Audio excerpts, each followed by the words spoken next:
बहुत सारे स्टूडेंट पूछ रहे थे कि सर एसएससी जेई का एग्जाम आ गया है, तो एक बार थोड़ा सा आइडिया बता दो कि कहाँ से किस टॉपिक से कितने क्वेश्चन पूछे जा रहे हैं, सो दैट हम वो टॉपिक स्किप ना कर रहे हो एग्जाम में प्रिपरेशन के दौरान। और मगर मान लो इससे ज़्यादा क्वेश्चन आ रहे हैं तो फिर अगर ये स्किप हो गया तो फिर गड़बड़ हो जाएगी।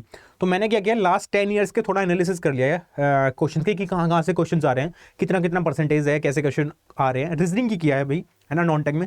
तो आपको 50 नंबर का एक बार ओवरऑल टॉपिक वाइज एनालिसिस पता चल जाएगा कि क्या क्या आया हुआ है। चलिए देख लेते हैं एक बार। अगर आप ध्यान से इसको देखोगे गाइज, क्योंकि बहुत सारी चीजें आपके पास है रीजनिंग में, आपके पास वर्बल वाला पोर्शन, नॉन वर्बल पोर्शन और एलआर पोर्शन, है ना। ये तीनों चीजें आपको दिखाई दे रही हैं, ठीक है। अब इन तीनों चीजें में क्या कैसे कैसे आ रहा है, अगर मैं बात करूं सबसे ज्यादा क्वेश्चन जिसके पूछे जा रहे हैं वो है अभी तक एनालॉजी, ठीक है। इसमें अगर मैं बात करूं 2022 में जो एग्जाम हुआ था, 2022 में आपका नंबर सीरीज के क्वेश्चन ज्यादा देखने को मिले थे, तो ट्रेंड थोड़ा सा चेंज हो गया था यहाँ पे, है ना। तो होपफुली अब क्या, क्योंकि ये लास्ट के 10 ईयर के एनालिसिस है, तो आपको थोड़ा थोड़ा आइडिया लग जाएगा। जैसे एनालॉजी में 325 क्वेश्चन पूछे गए, लगभग 18% वेटेज अभी तक है इसका।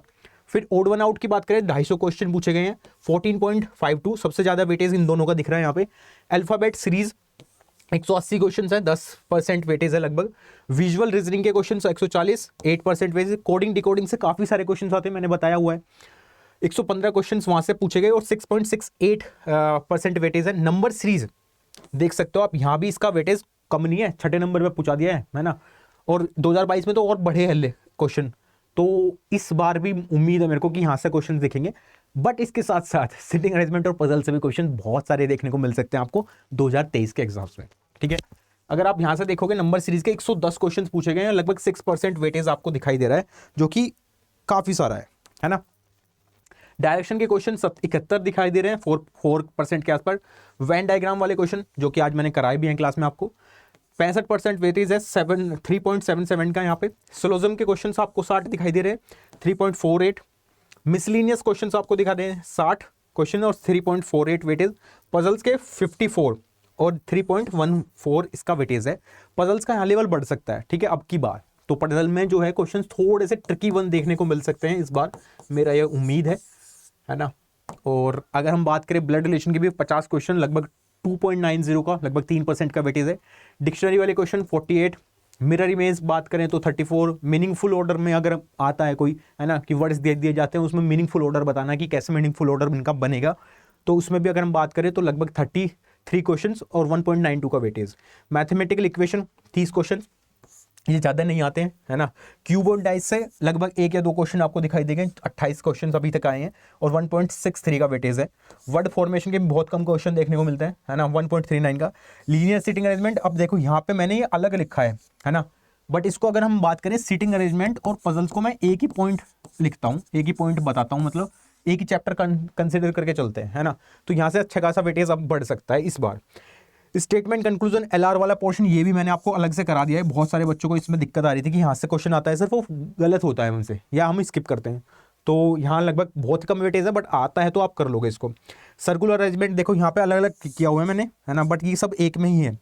लगभग 7 क्वेश्चन देखने को मिले हैं, 0.41 का वेटेज। और एज बेस्ड क्वेश्चन लगभग 7 और फिगर सीरीज वाले क्वेश्चन 5, ठीक है। तो मैंने पजल्स और सीटिंग अरेंजमेंट को अलग अलग वेरिफिकेशन किया है, बट आप अगर सबको एक साथ लेके चलते हो तो काफी सारा वेटेज सीटिंग अरेंजमेंट और पजल का आपको देखने को मिला है अभी तक, है ना।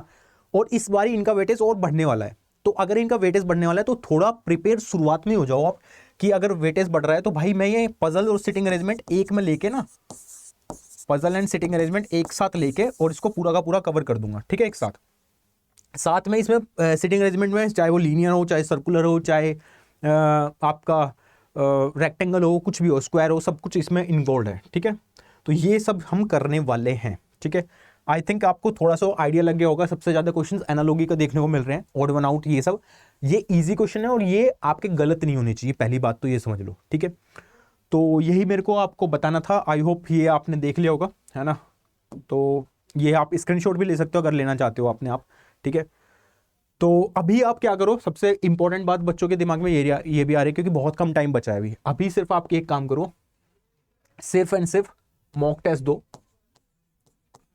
सिर्फ एंड सिर्फ मॉक टेस्ट दो और उसको एनालाइज करो, बस उसका एनालिसिस अच्छे से करो कि कहाँ गड़बड़ हो रही है, कहाँ नंबर कम आ रहे हैं, बस इतना करो।